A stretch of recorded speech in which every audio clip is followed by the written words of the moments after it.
Willkommen! In diesem Tutorial zeigen wir Ihnen, wie Sie Literatur aus der Datenbank Thema, Technik und Management nach Citavi importieren. Wir beginnen in DBIS, dem Datenbank-Infosystem. Um zur gewünschten Datenbank zu gelangen, geben Sie deren Namen in den Suchschlitz ein. Nachdem die Ergebnisliste erschienen ist, klicken Sie auf die Datenbank Thema. Sie befinden sich nun in der Detailansicht der Datenbank. Mit dem Link unter Recherche starten werden Sie zu Thema weitergeleitet.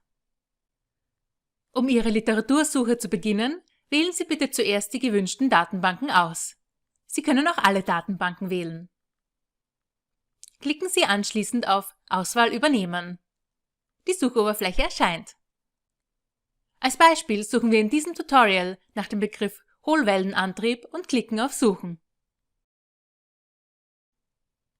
Um nun Literatur nach Citavi zu importieren, wählen Sie die gewünschten Titel links mit einem Häkchen aus.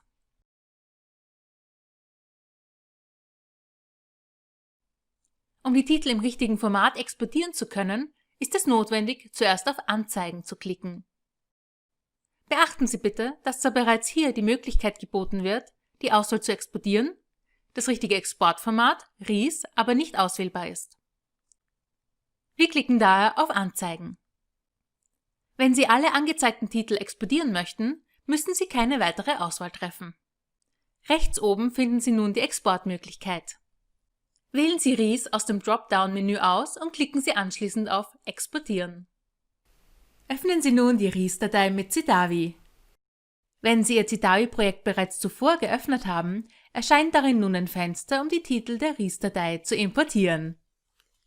Falls Sie Citavi noch nicht geöffnet hatten, öffnet es sich nun selbstständig. Sie müssen als Zwischenschritt nur Ihr Projekt wählen und gelangen danach ebenfalls zu diesem Fenster. Citavi zeigt Ihnen jetzt alle in der Datei enthaltenen Titel. Sie können einzelne Titel importieren oder auch alle. Klicken Sie nach der Auswahl der Titel auf Titel übernehmen. Citavi fragt Sie an dieser Stelle, ob Sie zusätzliche Angaben importieren möchten. Wählen Sie je nach Bedarf die Angaben ab oder aus. Wir wollen in diesem Fall die Schlagwörter importieren und klicken auf OK. Die von Ihnen gewählten Titel sind nun in Ihr Projekt importiert. Das war's auch schon. Wir wünschen Ihnen viel Erfolg mit Ihrem Projekt.